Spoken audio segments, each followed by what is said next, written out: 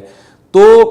صحابہ میں سے کسی سے ضعیف حدیث سے بھی ثابت نہیں ہے کہ کوئی اس رات قبرستان گئے ہوں۔ حضرت ابو بکر کے بارے میں کوئی روایت نہیں ملتی کہ اس رات قبرستان گئے ہوں، حضرت عمر کے بارے میں کوئی روایت نہیں ملتی، یہ کسی ایک صحابی کے بارے میں نہیں۔ تو آپ مجھے بتائیں کہ یہ کیسی سنت ہے کہ جو صحابہ کی سمجھ میں نہیں آئی اور ہماری سمجھ میں آ گئی ہے؟ تو مشرکین مکہ یہ کہا کرتے تھے لو کان خیرن ما سبقونا الیہ، قرآن مجید کی آیت ہے کہ اگر یہ اسلام میں کوئی خیر ہوتی تو یہ صحابہ ہم سے پہل نہ کرتے، یہ صحابہ نے ہم سے پہل کیا ہے، اس کا مطلب ہے یہ اسلام خیر کا کام نہیں ہے۔ تو مشرکین کو صحابہ سے چونکہ نفرت تھی اس لیے کہتے تھے کہ یہ چونکہ اسلام کو فالو کر رہے ہیں تو یہ اس کی علامت ہے کہ اسلام خیر نہیں ہے، کیونکہ خیر میں تو ہم صحابہ سے آگے ہوتے ہیں، اپنے بارے میں ان کا یہ اس خوش فہمی میں مبتلا تھے وہ۔ لیکن ہماری رائے کیا ہے؟ ہم یہ کہتے ہیں کہ لو کان خیرن لسبقونا الیہ، وہ کہتے تھے لا سبقونا، ہم کہتے ہیں لسبقونا، کہ اگر کوئی بھی خیر کا کام ہے تو صحابہ ہم سے ضرور اس میں پہل کریں گے، یہ ہو نہیں سکتا کہ خیر کا کام وہ ہم کریں اور صحابہ نے نہ کیا ہو۔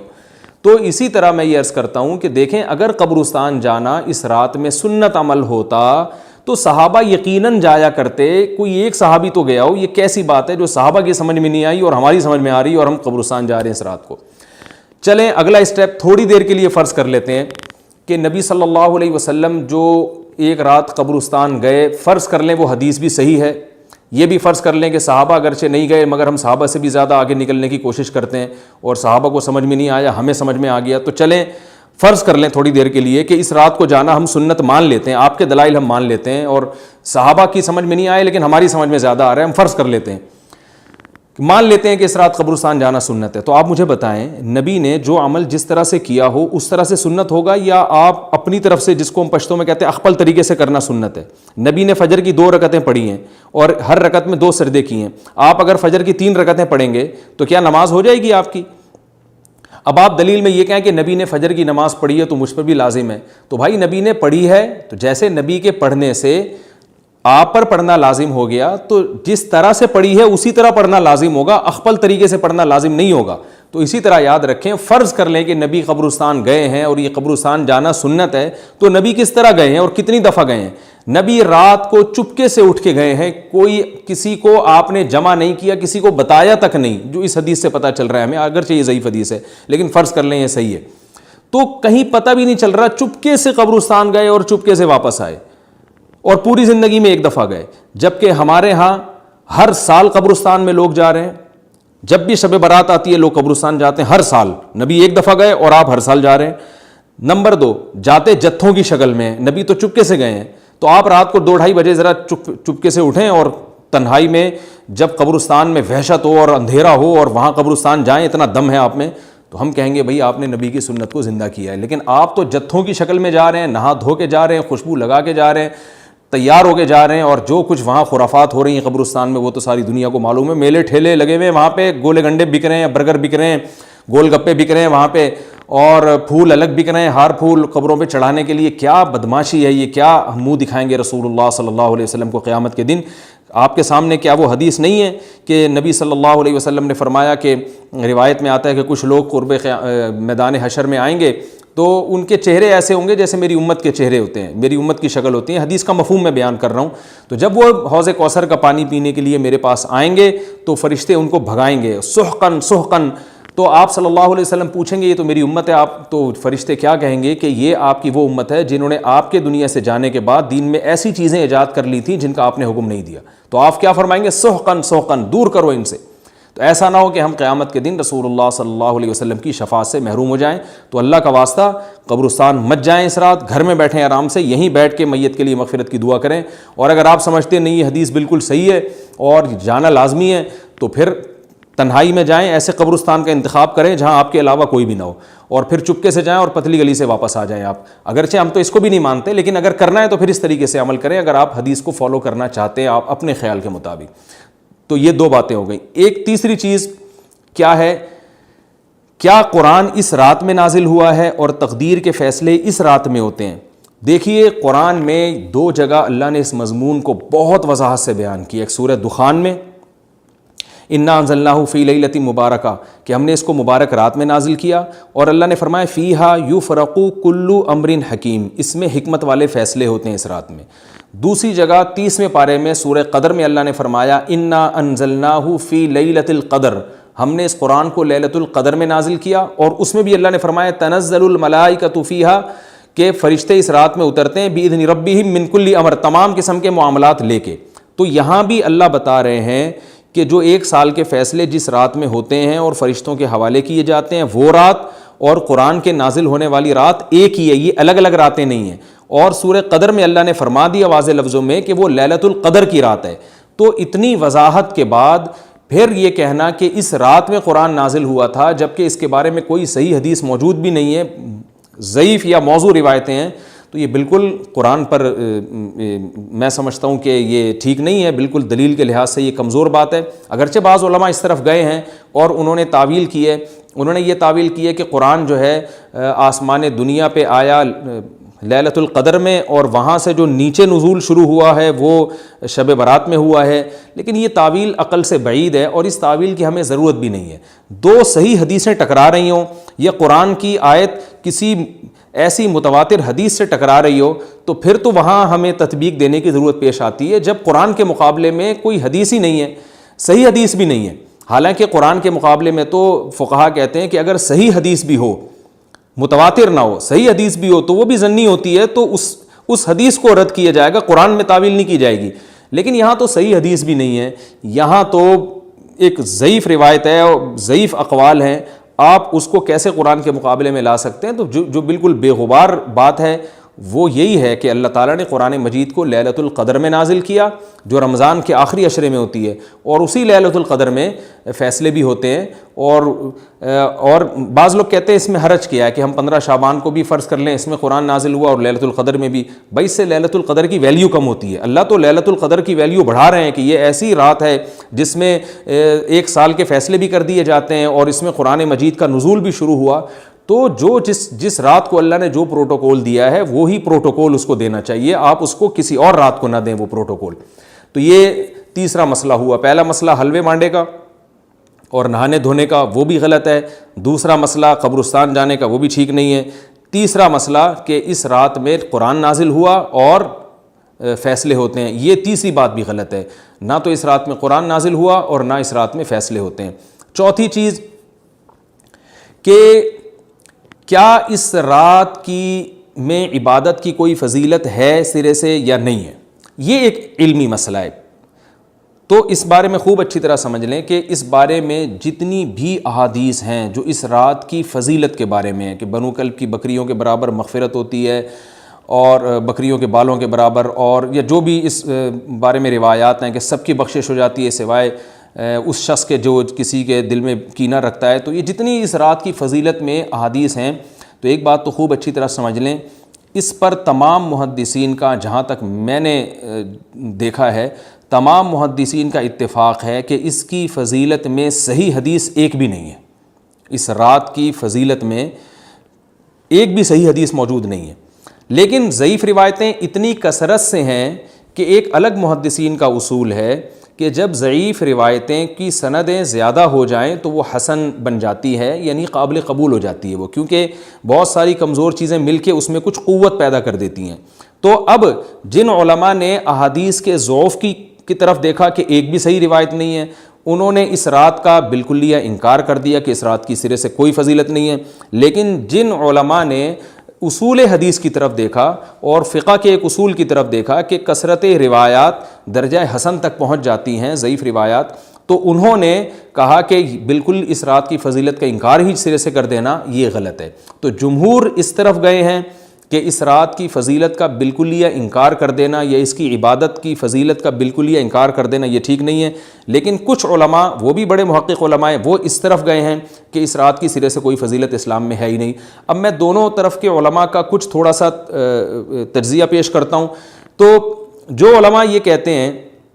کہ اس رات کی فضیلت ہے اور فضیلت میں کثرت سے روایات ہیں اور اس میں بڑے بڑے علماء داخل ہیں، امام شافعی رحمہ اللہ تعالی جیسے مجتہد بھی ہیں جو اس رات کی فضیلت کے قائل ہیں۔ باقی ائمہ سے مجھے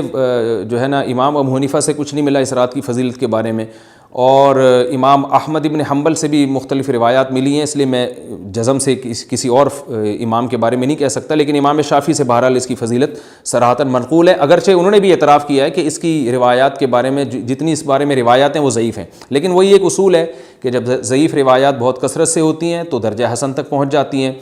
تو اس اصول کے تحت جمہور اس کے قائل ہیں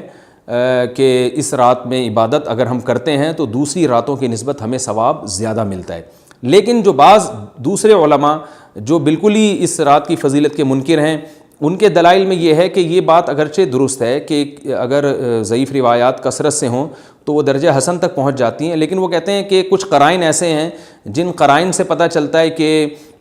جو ہے ان قرائن کو اگر سامنے رکھا جائے تو وہ ان کی رائے یہ ہے کہ پھر ان کا خیال یہ ہے کہ ان کا رجحان اس طرف ہے کہ اس رات کی سرے سے کوئی فضیلت نہیں ہے۔ ان قرائن میں ایک چیز یہ بھی ہے کہ اس کے بارے میں جو روایات ہیں ان میں بہت زیادہ ثواب کی بشارت سنائی گئی ہے، تو بعض محدثین کا یہ اصول ہے کہ کسی رات کے بارے میں یا کسی خاص عمل کے بارے میں بہت زیادہ کہیں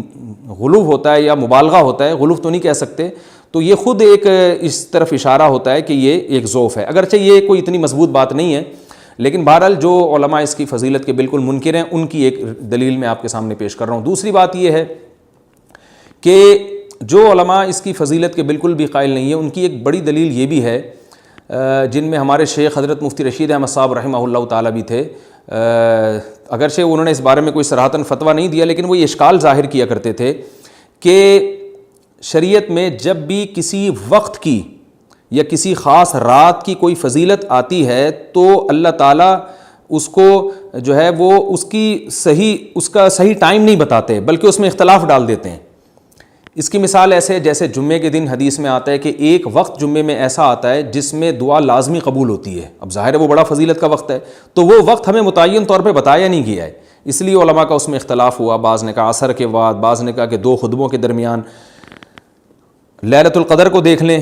لیلۃ القدر کی فضیلت میں قرآن بھی ہے، بہت ساری احادیث ہیں، لیکن لیلۃ القدر کی رات ہے کون سی یہ اللہ نے اس میں ابہام ڈال دیا۔ طاق راتوں میں 21 بھی ہو سکتی ہے، 23 بھی ہو سکتی ہے، بعض بلکہ حدیث سے 22ویں رات کا بھی ہونا ثابت ہے، زیادہ امکان 27ویں رات کا ہوتا ہے، تو وہ متعین نہیں ہے۔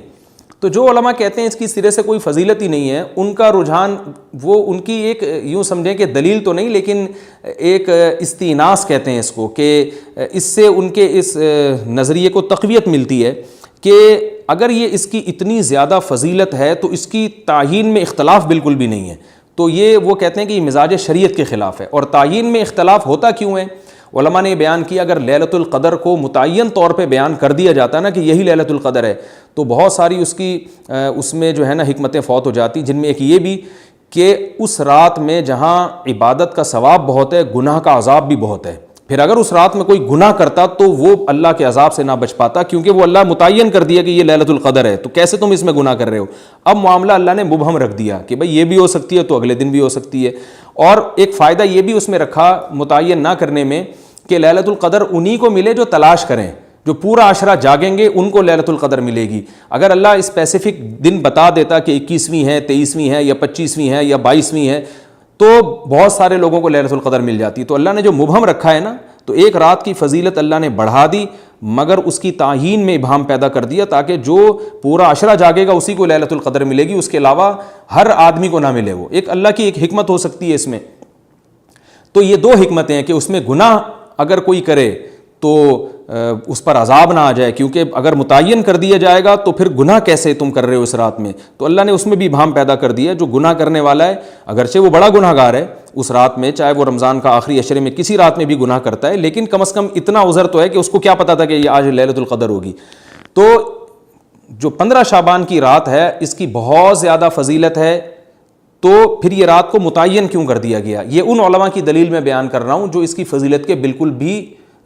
قائل نہیں ہیں، لیکن بہرحال حقیقت یہ ہے کہ جمہور علماء اس کی فضیلت کے قائل ہیں، کیونکہ یہ جو میں نے دلائل دیے کہ وہ علماء جو اس کی فضیلت کے سرے سے منکر ہیں ان کے یہ دلائل کو ہم دلیل نہیں کہیں گے بلکہ استئناس کہیں گے کہ استیناس کہتے ہیں کہ ایک چیز استدلال نہیں ہے بلکہ ان اپنے نظریے کی تقویت کے طور پر ایک چیز کو پیش کر دینا جس سے یہ لگتا ہو کہ واقعی یہ صحیح کہہ رہے ہیں، اس کو استیناس کہتے ہیں، میں جو آسان لفظوں میں سمجھانے کی کوشش کر رہا ہوں۔ اور ایک استدلال کہتے ہیں کہ ایک ریسرچ کو، ایک پوری تحقیق کو۔ تو جمہور کا مذہب ایک اصول پر مبنی ہے کہ بھئی اتنی ساری روایات ہیں اور ضعیف ہیں، ان میں ٹھیک ہے کچھ موضوع بھی ہیں لیکن بہت ساری ایسی ہیں جو موضوع بھی نہیں ہیں، تو ضعیف روایات ہیں جب اتنی کثرت سے ہیں اور اس میں ہے بھی عبادت کا تذکرہ تو عبادت کرنے میں کوئی حرج بھی نہیں ہے، تو لہذا انہوں نے اس کو جو ہے نا اس کو دلیل بنایا ہے اور اصول کے لحاظ سے یہ بات درست ہے۔ تو اس اصول کو اگر کوئی فالو کرنا چاہے تو اس رات کی عبادت اس کے لیے بالکل ٹھیک ہے اور اللہ کی رحمت سے امید ہے کہ اس میں اس کو ثواب زیادہ ملے گا۔ تو جمہور ایک طرف ہیں اور بعض علماء دوسری طرف ہیں۔ تو یہ میں نے صرف اس لیے بیان کر دیا کہ اس رات کی فضیلت میں اتفاق نہیں ہے بلکہ مختلف فی ہے، مجتہد فی ہے، اختلاف رائے اس میں ہو سکتا ہے۔ تو اگر کوئی عالم اس رات کی فضیلت کا بالکلیہ انکار کرے اور ان علماء کا بھی احترام کرے جو اس رات کی فضیلت کے قائل ہیں تو پھر اس عالم پر رد کرنے کا حق نہیں ہے۔ دوبارہ میں اپنی بات کو ریپیٹ کرتا ہوں، اگر کوئی عالم یہ کہے کہ اس رات کی سرے سے کوئی فضیلت نہیں ہے تو اس عالم پر طعن و تشنیع جائز نہیں ہے کیونکہ ان کے بھی کچھ نہ کچھ استدلالات ہیں۔ ہاں اگر کوئی عالم اس رات کی فضیلت کا انکار کر کے جمہور کے مذہب کو بالکل غلط قرار دیں اور اس عمل کو یہاں اس رات کی عبادت کو بالکل بدعت قرار دیں اور جو اس رات میں عبادت کر رہے ہیں یا اس کی فضیلت کے قائل ہیں ان کو بدعتی قرار دیں تو یہ غلو ہو جائے گا، یہ زیادتی ہو جائے گی جو کہ بالکل غلط ہے۔ کیونکہ جب دونوں طرف دلائل ہیں تو اعتدال والی رائے اختیار کرنی چاہیے اور کسی ایک طرف بہت زیادہ جھکاؤ یا کسی ایک کو 100% غلط قرار دے دینا، بدعتی قرار دے دینا، یہ درست نہیں ہے۔ تو ہماری قوم میں ایک مزاج ہے کہ بس اپنی رائے کو مسلط کرتے ہیں اور دوسرے کی رائے کو مانتے ہی نہیں۔ تو عوام کے لیے کیا ہے؟ لوگ کہتے ہیں مفتی صاحب کنفیوز کر دیا آپ نے تو لٹکا کے چھوڑ دیا ہمیں۔ بھائی میں کنفیوز نہیں کر رہا، عوام جمہور کے مذہب کو فالو کرے گی، جمہور میں بڑے بڑے علماء ہیں، وہ اس کی فضیلت کے قائل ہیں اور وہ اس کے قائل ہیں کہ اس رات میں عبادت کرنی چاہیے، تو آپ جمہور کے مذہب کو فالو کر سکتے ہیں۔ تو اب یہ بات تو ہو گئی، جمہور کا مذہب میں نے آپ کو بتایا کہ وہ اس رات میں فضیلت کے قائل ہیں کہ اس رات میں عبادت کرنی چاہیے، لیکن کیسے کرنی چاہیے اس پر تمام علماء کا اتفاق ہے کہ مسجد میں جتھے بنا کے جانا یا اجتماعی عبادت کرنا یہ بالکل بدعت ہے، بالکل ناجائز ہے۔ اسی طرح کوئی مخصوص قسم کی نماز پڑھنا کہ پہلی رکعت میں یہ والی صورت تو دوسری میں یہ والی صورت تو تیسری میں یہ والی صورت، یہ بالکل بدعت ہے۔ صلاۃ التسبیح کی جماعتیں بدعت ہیں۔ تو ایک ہی راستہ ہے آپ کے پاس، آپ عبادت کرنا چاہتے ہیں تو انفرادی طور پر ایسے عبادت کریں جیسے عام دنوں میں آپ عبادت کرتے ہیں، یہ ویسے ہی نماز پڑھیں جیسے عام دنوں میں نماز پڑھتے ہیں۔ کوئی مخصوص صورتیں، مخصوص رکعتیں نہیں ہیں، جتنی اللہ توفیق دے تنہائی میں آپ 2 رکعتیں، تہجد کی 4 رکعتیں، 6 رکعتیں، 8 رکعتیں، 16 رکعتیں، جتنی اللہ توفیق دے آپ رات کو کھڑے ہو کر انفرادی نماز پڑھیں، دعائیں مانگیں اللہ تعالیٰ سے، قرآن کی تلاوت کریں، تسبیحات کریں،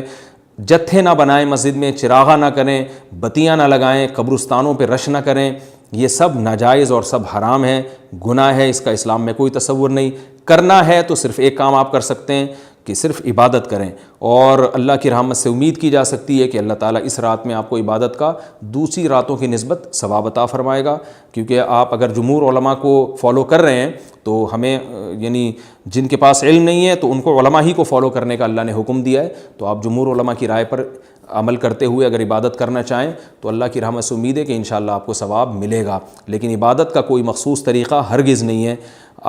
پمفلیٹ بٹ رہے ہوتے ہیں کہ یہ والی صورت پڑھنے سے یہ ہو جائے گا تو یہ والی صورت پڑھنے سے یہ ہو جائے گا، یہ بالکل غلط ہے۔ تو انفرادی عبادت ہوگی اور ایسے ہی عبادت کا طریقہ ہوگا جیسے پورے سال ہوتا ہے، نماز اسی طرح پڑھی جائے گی جیسے پورے سال پڑھی جاتی ہے، دعائیں مانگی جائیں گی، اپنے طور پر اجتماعی سطح پہ کوئی عمل نہ کیا جائے۔ اللہ تعالیٰ سے دعا ہے کہ اللہ تعالیٰ ہمیں سمجھنے کی، عمل کرنے کی توفیق عطا فرمائے۔ Thanks for watching. Don't forget to like, comment, share and subscribe to Mufti Tariq Masood Speeches channel.